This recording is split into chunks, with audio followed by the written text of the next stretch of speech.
so much. Good morning, everybody. Please have a seat. बैठिए. एक problem है. I'm sorry, मेरे को टेक्स्ट कहना चाहूँगा. We have got.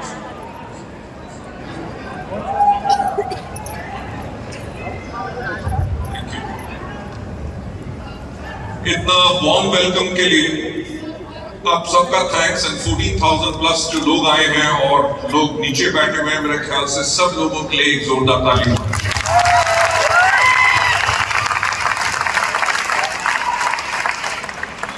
Ladies and gentleman, मैं फिर से थैंक्स कहना चाहूंगा. आपने जो रिस्पेक्ट और प्यार मुझे दिया, पर मैं एक बात और साफ क्लियर करना चाहूंगा, मैं कोई भगवान नहीं.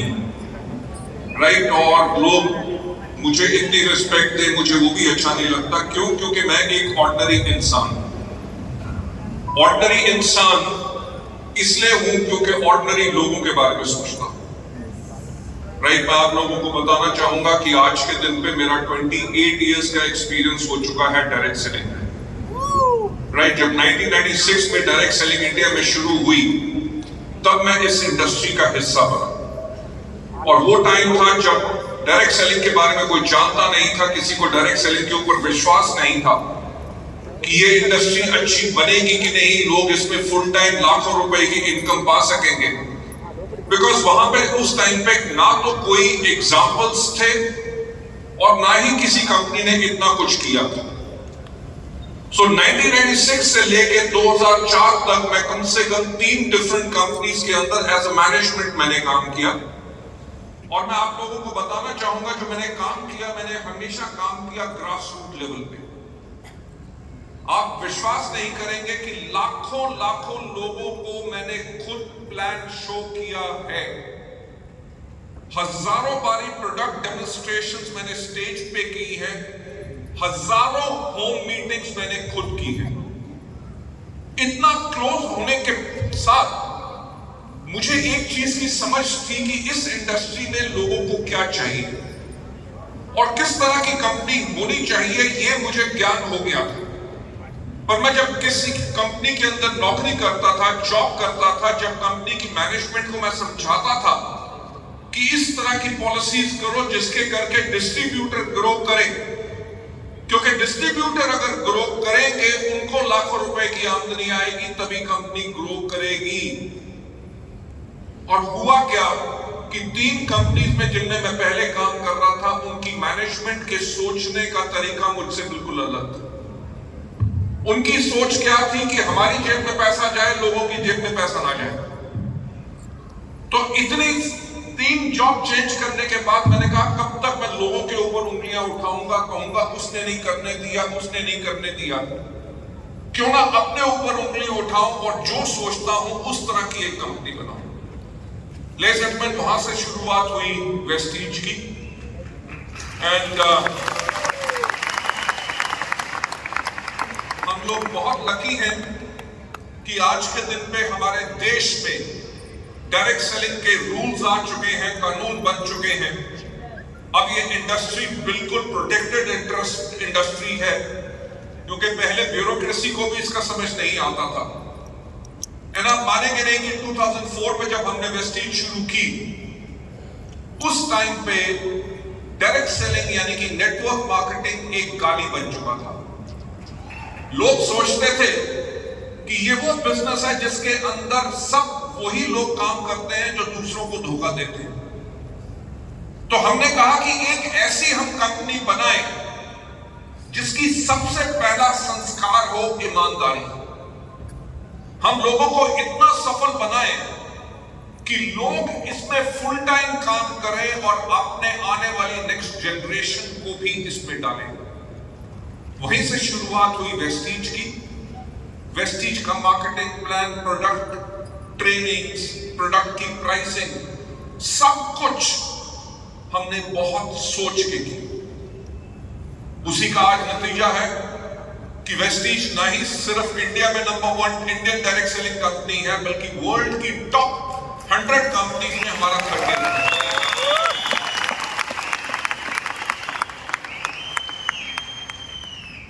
लेडीज एंड जेंटलमैन, ये इतना आसान नहीं था. पर इतना मुश्किल में नहीं था, क्योंकि हमने इन 20 सालों के अंदर हमेशा एक चीज सोची कि कोई भी कंपनी ने डिसीजन लेना है, कोई पॉलिसी चेंज करनी है या नई पॉलिसी बनानी है, हमारे डिस्ट्रीब्यूटर्स को क्या पसंद आएगा उसके करके हमने उसी पॉलिसी को बनाया। जो हम अपनी कोर वैल्यूज में हमेशा एक बात कहते हैं कि ग्रोथ ऑनेस्टी के साथ साथ हमारी जो कोर वैल्यू है वो है कस्टमर सेंट्रिसिटी की, यानी कि हम अपने लोगों का फायदा पहले देखते हैं, अपना फायदा बाद में देखते हैं। लेडीज एंड जेंटलमैन, लोग मुझे कहते हैं कि मैं वेस्टीज का ओनर हूं, और जब मेरे साथ क्लोजली बैठते हैं, मैं आज आप लोगों को बताना चाहूंगा कि वेस्टीज का ओनर मैं नहीं हूं, वेस्टीज के ओनर हैं आप।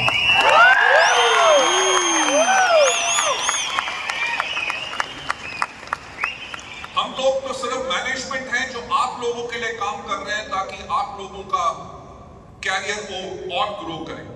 और मैं आपको सच बात बताना चाहूंगा, आप मेरे इनकम टैक्स रिटर्न से भी देख सकते हैं, हमारे लीडर्स वेस्टीज में पर मंथ मेरे से कहीं ज्यादा इनकम लेके जाते हैं। लेकिन मैं हमेशा एक बात कहता हूं कि आज अगर वेस्टीज इतनी बड़ी कंपनी है तो इसको बड़ी कंपनी मैंने नहीं बनाया, इसको बड़ी कंपनी बनाया है आप लोग। और पूरी की पूरी वेस्टीज की मैनेजमेंट, आज मैं आपको प्रॉमिस करता हूं कि हमेशा हमेशा के लिए हम आपका फायदा देखेंगे और आपकी लाइफ को चेंज करेंगे। ज्यादा ना समय लेते हुए मैं थोड़ा सा आपको वेस्टीज के विजन के बारे में बताना चाहूंगा, सो दैट आप लोग सिक्योर हो सके कि आपका कैरियर सिक्योर है, राइट? आपके बच्चों का फ्यूचर इज एब्सोल्युटली सिक्योर। मुझे याद है कि जब 1996 में मैं डायरेक्ट सेलिंग में आया, तो उससे पहले 12 साल मैं फार्मास्यूटिकल कंपनी में काम कर चुका हूं। हमारे यहाँ पे कुछ लीडर्स थे जो फार्मा में काम कर रहे थे पहले। Okay, great. मैं भी फार्मा में था and I was with Vestige, right? So मुझे पता है।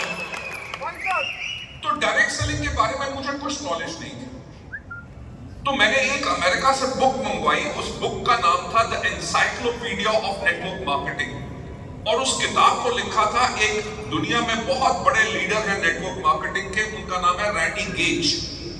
रैंडी गेज ने उस किताब को लिखा था क्योंकि मैं इस इंडस्ट्री के बारे में इंफॉर्मेशन चाहता था। तो मैंने बुक को खोला तो उसके अंदर सबसे पहला जो चैप्टर था वो था सिलेक्टिंग द राइट कंपनी, कि सही कंपनी का चुनाव कैसे किया जाए। जब मैंने उसको खोला तो उन्होंने सिलेक्टिंग द राइट कंपनी के ऊपर उन्होंने सबसे पहली चीज लिखी थी, look at the management of the company. आप मानेंगे नहीं, मुझे उस टाइम पे समझ नहीं आया। मैंने कहा कंपनी की मैनेजमेंट के बारे में क्या देखना, कंपनी के अंदर एक अच्छा मार्केटिंग प्लान होना चाहिए, प्रोडक्ट्स अच्छे होने चाहिए, डिस्ट्रीब्यूटर अपने आप नेटवर्क बनाएंगे, डिस्ट्रीब्यूटर अपने आप प्रोडक्ट्स मूव करेंगे। कंपनी का काम क्या है? कंपनी का काम है उनको कमीशन देना, उनका जो पे आउट बन रहा है वो उनको दे। पर लेडीज एंड जेंटलमैन, जैसे मैं इस इंडस्ट्री में आगे बढ़ा तो आगे बढ़ते हुए एक चीज मुझे समझ आ गई कि कंपनी की मैनेजमेंट बहुत ज्यादा इंपॉर्टेंट है।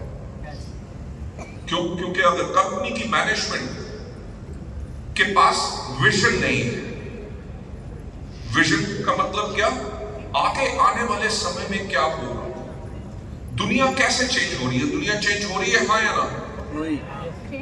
Every second time changes. दुनिया में जो बदलाव आ रहे हैं, टेक्नोलॉजिकली सब कुछ इतना आगे जा रहा है कि अगर कंपनी की मैनेजमेंट के पास विजन नहीं है तो वो कंपनी कभी आगे नहीं बढ़ सकती। आप में से कुछ लोग जो नेटवर्क मार्केटिंग में कुछ 2 या 3 साल से होंगे, आपने भी कई हजारों कंपनियों का नाम सुना होगा जो खुली और बंद हुई। एक कंपनी जो इंडिया में स्टार्ट हुई, नाइफ मल्टीनेशनल्स को हमने पीछे किया, इंडिया की नंबर 1 कंपनी बने और पिछले 6 साल से वर्ल्ड की top 100 company.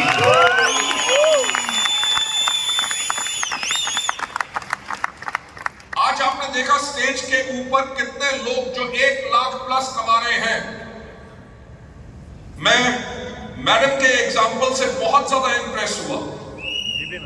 Right, second class तक पढ़ी हुई और स्कूल के अंदर मेड का काम कर रही थी, 8,000 तक की सैलरी,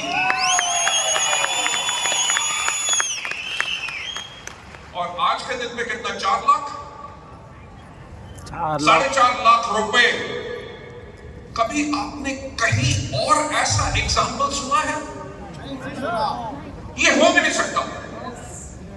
ये वेस्टीज में क्यों हुआ है? क्योंकि वेस्टीज की मैनेजमेंट ने आप सब के लिए सिस्टम बनाया।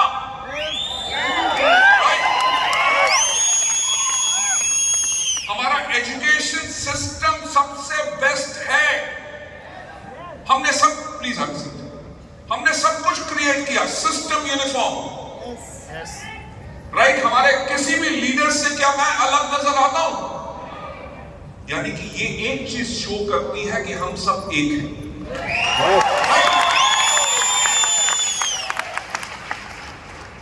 लेडीज एंड जेंटलमैन, मैं जो बात कर रहा था कि कंपनी की मैनेजमेंट के बारे में, मैं वही आपको बताना चाहता हूं। जब हमने वेस्टीज की शुरुआत की, हमने कोई शॉर्टकट नहीं लिया। हमने कहा कि जितना मर्जी टाइम लगे, पर हम एक ऐसी कंपनी बनाएंगे जैसी कंपनी इंडिया में और कोई ना हो, और लोगों को इस बिजनेस में रिस्पेक्ट मिले। राइट, हमारे जो लाखों रुपया कमाने वाले हैं, इनका कोई डाउनलाइन या कोई भी जान पहचान का आदमी ये नहीं कह सकता कि वेस्टीज के वो लोग हैं जो लोगों को धोखा देते हैं। हम क्या करते हैं? हम लोगों को अच्छी हेल्थ देते हैं, अपनी अच्छी हेल्थ देते हैं, लोगों को सर्विसेज देते हैं, जिसके करके लोग इस बिजनेस के अंदर अपने बिजनेस को बिल्ड करते हैं और ग्रो करते हैं। इसी सोच से हमने वेस्टीज की शुरुआत की। टाइम लगा, बट कोई कॉम्प्रोमाइज नहीं। मैं वही आप लोगों से कहना चाहूंगा कि अगर आप रातों रात अमीर बनना चाहते हो तो वेस्टीज का बिजनेस मत करना। वेस्टीज के बिजनेस के अंदर आपको बहुत मेहनत करनी पड़ेगी। आज आप लाखों के चेक से मोटिवेट मत होइए, उस चीज से मोटिवेट होइए कि इन्होंने कितनी मेहनत की है। आप लोगों को भी मेहनत करनी पड़ेगी, आप लोगों को सीखना पड़ेगा, अपने लीडर्स के एग्जाम्पल फॉलो करने पड़ेंगे। जैसे आपके लीडर आपको सिखाएं काम करो, वैसे काम करो, आप लोग भी जरूर सफल होंगे।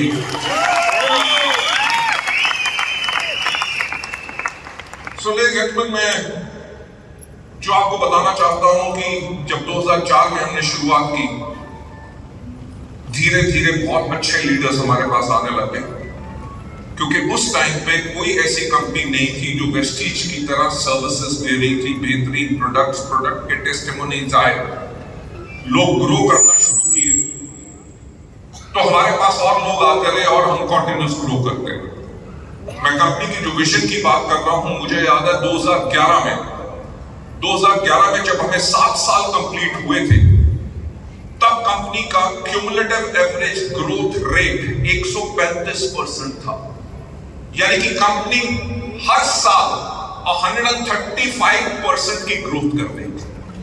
We were a super successful business model. और हमने 2011 में सोचने का शुरू किया काहे के लिए, 2020 तक।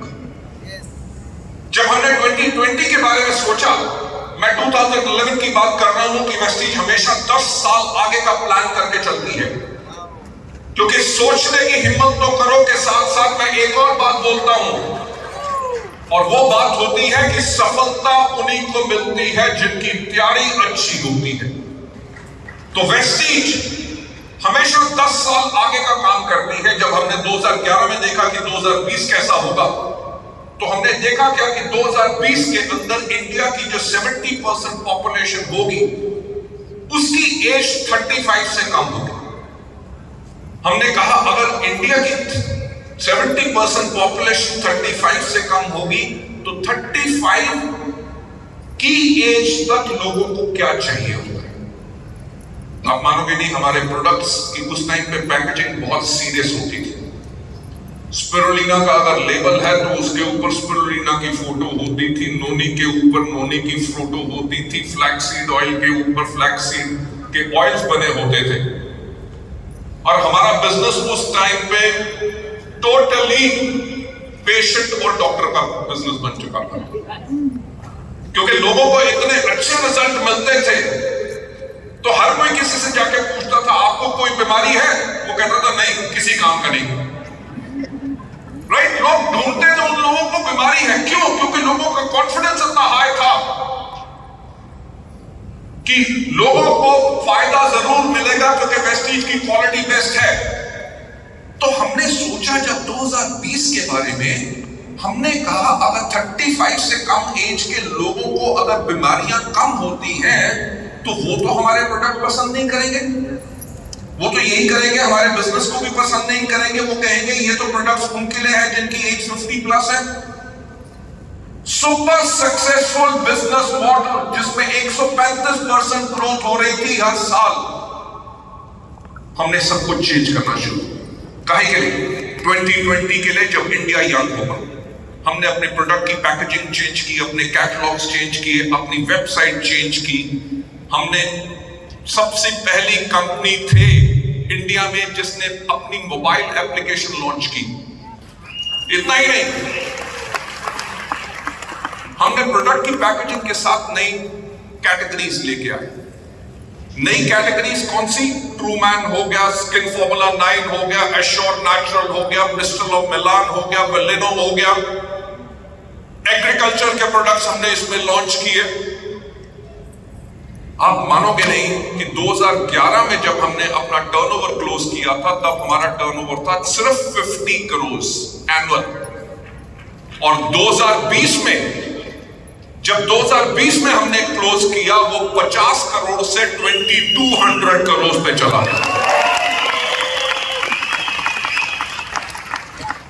Ladies and gentlemen, that kind of a growth कि 50 करोड़ से सीधा 2200 करोड़ 10 साल में, क्योंकि हमने उसकी प्लानिंग की थी। कंपनी की जो मैनेजमेंट मैं कह रहा हूं, वेस्टीज इतनी स्ट्रॉन्ग कंपनी क्यों बनी है? क्योंकि कंपनी की मैनेजमेंट जो है वो एक्सपीरियंस्ड है और वो विजनरी है।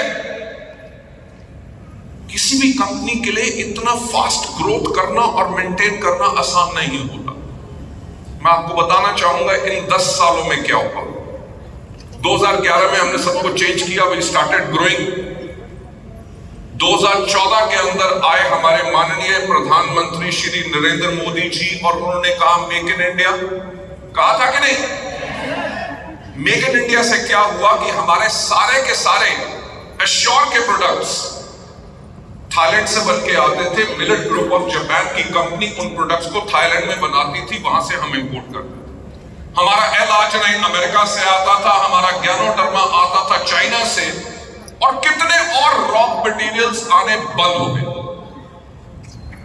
अब जब कंपनी ग्रोथ कर रही है, मेक इन इंडिया के करके आपको अप्रूवल नहीं मिल रहा, आपका बिजनेस कम होना शुरू हो गया। कंपनी ने क्या किया कि इमीडिएटली अपना रिसर्च एंड डेवलपमेंट सेंटर खोला 2 महीने में, सिर्फ 2 मंथ्स। देखो सोच क्या थी, लोग कहते थे अभी आपके प्रोडक्ट्स जापानीज कंपनी बना रही है, क्या आप उनकी क्वालिटी मैच कर सकोगे? हमने 2 महीने में अपना इनोवेशन सेंटर खोला और 4 महीने में हमने फिर प्रोडक्ट लॉन्च कर दिया, राइट? बेटर क्वालिटी के। अब 2014 निकला, 2016 में हमारे माननीय प्रधानमंत्री एक दिन शाम को 8 बजे आए और उन्होंने क्या कहा कि 500 और 1000 के नोट, राइट? तो हुआ क्या? मुझे याद है उस टाइम पे हमारी पर मंथ की सेल थी 74 करोड़, जो नीचे गिर के आ गई 47 करोड़ पे। हमें 1 साल लगा वापस उसको 70 करोड़ प्लस ले जाने में। 2016 से ये निकले, 2017 में पहुंचे, 2018 में क्या हो गया? जीएसटी, जहां पे आयुर्वेदिक की कैटेगरी 5% थी, उसके ऊपर जीएसटी लग गया 12%।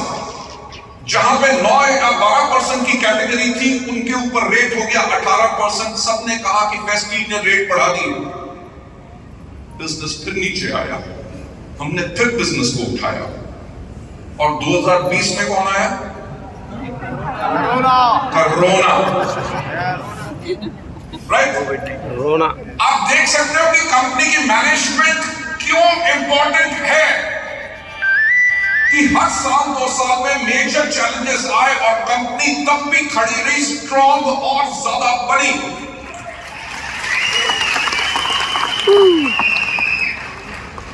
कोरोना आया तो क्या हुआ? लॉकडाउन।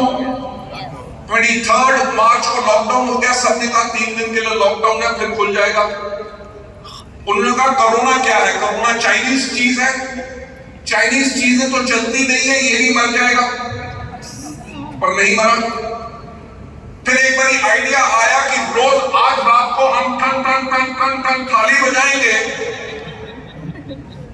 हम वाइब्रेशंस के साथ कोरोना मर जाएगा। मरा? राइट? लेट्स जजमेंट, पूरी दुनिया बंद थी। कोई रेस्टोरेंट नहीं खुला था, कोई होटल नहीं खुला था, कोई एरोप्लेन नहीं चल रहा था, कोई ट्रेन नहीं चल रही थी, कोई बस नहीं चल रही थी, सड़क के ऊपर कुछ नजर नहीं आता था, बिल्कुल खाली। ये सिर्फ इंडिया में नहीं था, पूरी दुनिया में था। हमने क्या किया? कोरोना जब पहली बार डिक्लेयर हुआ, हमने 48 आवर्स 48 घंटे के अंदर अंदर अपने 600 से ज्यादा एम्प्लॉइज के घर में लैपटॉप कंप्यूटर्स भेजे, वाईफाई कनेक्शन लगाए। पूरी दुनिया बंद थी।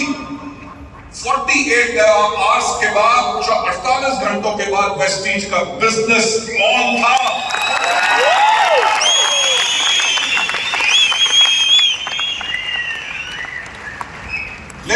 पूरी दुनिया बंद थी।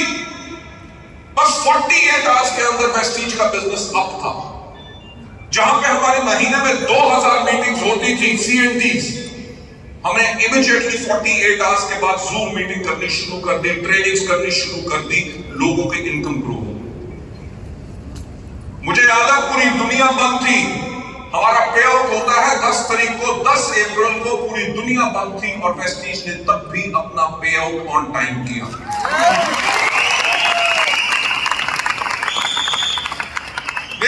उस टाइम पे हमने एक और चीज की कि ऐसे हमारे बहुत लोग थे जिनका रेगुलर चेक बन रहा था और कोविड के करते वो अपने को आपको क्वालिफाई नहीं कर सके। Can you believe? 19,000 लोगों को हमने 6 महीने तक उनका एवरेज पे आउट दिया, बेशक वो क्वालिफाइड थे या नहीं। किसी ने मांगा नहीं था, किसी लीडर ने नहीं कहा था, पर कंपनी की मैनेजमेंट ने सोचा कि जिन लोगों का घर वेस्टीज की इनकम से चलता है, जब उनके घर में इनकम नहीं जाएगी तो उनका घर कैसे चलेगा? So ladies and gentleman, this kind of management जो आप लोगों का फायदा सोचती है, दुनिया की सबसे बड़ी प्रॉब्लम हो, उस प्रॉब्लम में भी उस कंपनी की मैनेजमेंट के पास सॉल्यूशन है। काहे के लिए? आप लोगों के लिए। जब 2021 में बैठे तो हमने प्लानिंग करनी शुरू कर दी 2030 के लिए। राइट? हमने एक स्ट्रैटेजिक थिंकिंग ग्रुप बनाया कि जो मैं बात कहता हूं कि सोचने की हिम्मत तो करो। हमने 2021 में बैठ के सोचना शुरू किया कि 2030 में दुनिया कैसी होगी। आई जस्ट थिंक, आप में से कितने लोग हैं जिनके पास स्मार्टफोन्स हैं? हर एक के पास आजकल फोन ने क्या किया? आपकी अलार्म क्लॉक खत्म कर दी। राइट? आपका record player, CD player, cassette player सब खत्म कर दिया, कैमरास खत्म कर दिए, वीडियो कैमरास खत्म कर दिए, STD PCO बूथ खत्म कर दिए। ठीक? जो पोस्टमैन होता था वो आज के दिन में आपके घर में कभी चिट्ठी देने नहीं आता, क्योंकि मोबाइल के ऊपर ही आप व्हाट्सएप कॉल कर लेते हैं, मैसेज कर लेते हैं, सब कुछ कर लेते हैं। कैलकुलेटर की आपको जरूरत नहीं, क्योंकि फोन में आपके कैलकुलेटर है। आपको कुछ भी पूछना है कि हुमायूं का परदादा कौन था, गूगल के पास जाओ, वो सब कुछ बता देगा। आपका एंटरटेनमेंट, किस पे होगा आजकल? फोन पे रील्स होगी, मूवीज होगी, गाने होंगे, सब कोई इसको सुनता है। आज के दिन में 5G स्पीड है, 2030 में क्या होगा? 6G या 7G होगा? और होगा क्या? अगर आप किसी से वीडियो कॉल कर रहे हो तो वो अंदर से आदमी बाहर निकलेगा, आपको एक किस करेगा और अंदर चला जाएगा।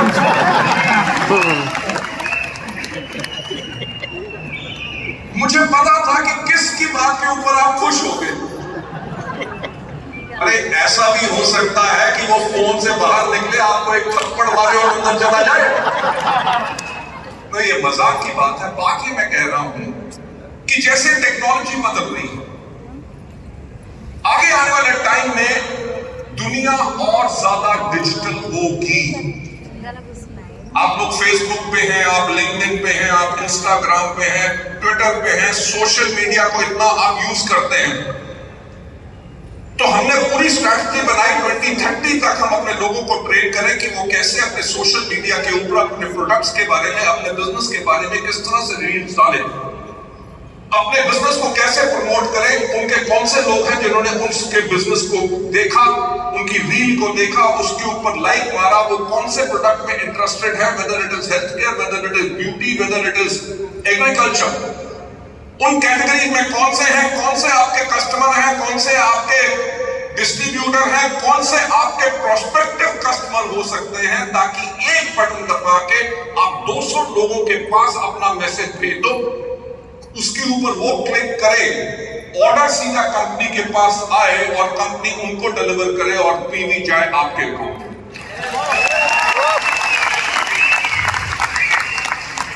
आप अपनी प्रोस्पेक्टिंग कैसे करोगे? आप के जो नए लोग आए हैं उनको ट्रेनिंग कैसे दोगे ताकि आपका काम और ज्यादा आसान हो जाए, आप अपने बिजनेस को और ज्यादा अच्छा बिल्ड कर सके। हमने इन सब के ऊपर काम करना शुरू कर दिया है। We are very much almost ready. अगले 1 साल के अंदर आपने देखना हम उन सब चीजों को रोल आउट करेंगे ताकि आपके बिजनेस आज से कम 50 गुना और ज्यादा ग्रो करे।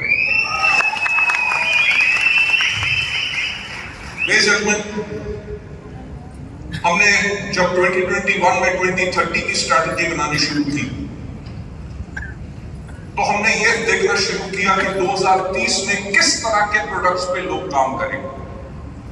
और मैं आपको बताना चाहूंगा कि आटा, दाल, चावल, हवाई चप्पल, अगरबत्ती, मसाले हम नहीं बेचे।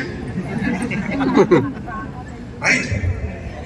क्योंकि कोविड ने वर्ल्ड को एक चेंज कर दिया कि कोविड ने लोगों को बता दिया कि हेल्थ कितनी इंपॉर्टेंट है।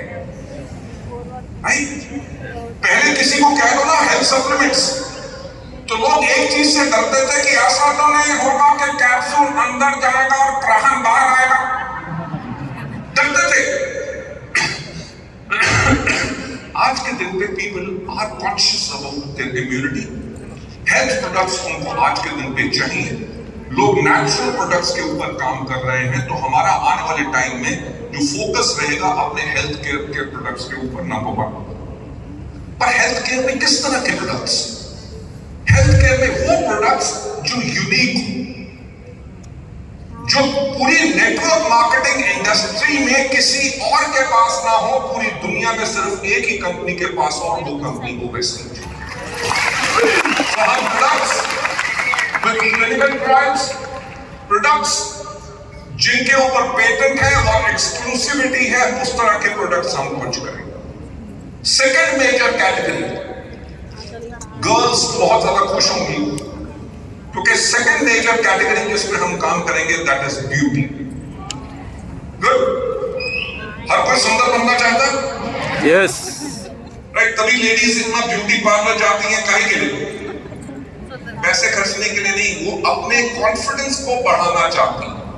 क्योंकि आप जब अच्छी तरह रेडी होते हो, वर्ल्ड चेंज हो रहा है। हर एक ह्यूमन बीइंग के पास एक राइट है कि वो अच्छा और दिखे और सुंदर बने। सो हम ब्यूटी कैटेगरी के ऊपर सबसे ज्यादा साथ में काम कर रहे हैं। और थर्ड मेजर कैटेगरी जहां पे वेस्टीज आज के दिन पे लीड कर रहा है पूरे इंडिया में, इज एग्री कैटेगरी, जिसके अंदर हमारा फोकस सबसे ज्यादा है।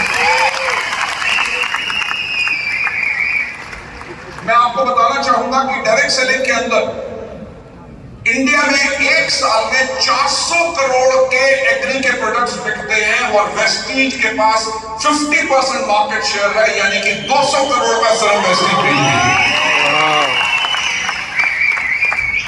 So ladies and gentlemen, this is something जो मैं आप लोगों के साथ शेयर करना चाहता था, और मैं फिर से कहना चाहूंगा कि मेरे जैसा फॉर्चुनेट और किस्मत वाला कोई आदमी नहीं हो सकता। मैं मिस्टर सुबैया के साथ बैठा यही बात कर रहा था जब मैं लोगों के टेस्टिमनीज की बात सुन रहा था। मैंने कहा इनमें से मेजॉरिटी वो लोग हैं जिनको आज मैं पहले बार देख रहा हूं। आई सेड बट इनकी लाइफ में जो चेंज आया है वो वेस्टीज ही करके आया, मेरे करके नहीं आया। राइट? मैं आप लोगों को जो बताना चाहूंगा कि मैं एक गॉड फियरिंग आदमी हूं, मैं किसी को धोखा नहीं दे सकता। पिछले 20 साल से अगर इंडस्ट्री में लोग मुझे इस इंडस्ट्री का गॉडफादर कहते हैं, किसी भी कंपनीज के फंक्शन में चला जाओ, वो इसलिए कहते हैं क्योंकि हमने एक सिचुएशन बनाई और एक प्लेटफॉर्म बनाया जो ऑनेस्टी से काम करता है, जो सर्विसेज देता है। और मैं आप लोगों को यही कहना चाहूंगा कि ये मेरा प्रॉमिस है, मैं इस दुनिया में रहूं ना रहूं, वेस्टीज को हम उस तरह से बना चुके हैं कि वेस्टीज रहेगी और आपका कैरियर हमेशा रहेगा। Right, before I hand over the mic to our master of ceremonies, मैं फिर से आपको थैंक्स कहना चाहूंगा और ये कहना चाहूंगा कि थैंक्स सो मच कि आप लोगों ने हम पे विश्वास किया और वेस्टीज की एंटायर मैनेजमेंट और एंटायर लीडरशिप आप लोगों के साथ है। हम चाहते यही है कि आप लोग बहुत ग्रो करें, आपकी फैमिली में खुशियां हो, आपके परिवार हमेशा खुश रहे और उसमें वेस्टीज आपका एक हिस्सा बन के रहे। Thank you so much and wish you thanks a lot. Thank you. Are you happy? Are you happy? Good morning, Vestyz. Thank you, Gautam sir. Thank you so much. Rakshit. Only Rakshit మాత్రమే ఉండండి. ఇక మిగతా ఒక్క 2 minutes వచ్చాడు please. 2 minutes వచ్చాడు please. Only wheel మాత్రమే. Volunteer sir కూడా అడుగుతుండండి. So Gautam సార్కి మరొకసారి thank you so much and MSR association ఇక్కడ వచ్చినటువంటి ఈచ్ అండ్ ఎవ్రీ మెంబర్ కూడా మనస్ఫూర్తిగా థ్యాంక్స్ చెప్తున్నా. మీరందరూ కూడా లైఫ్ లో ఒక గోల్ పెట్టుకొని వెస్టీజ్ లాంటి ఒక గ్రేట్ ఆపర్చునిటీని పట్టుకొని మీరందరూ కూడా నిలబడాలని కోరుకుంటున్నా. సో ఎంఎస్ఆర్ గారికి రిక్వెస్ట్, గౌతమ్ సార్ దగ్గర మన వాళ్ళ మైక్స్ ఉన్నాయి, దయచేసి దాన్ని కలెక్ట్ చేసుకోండి.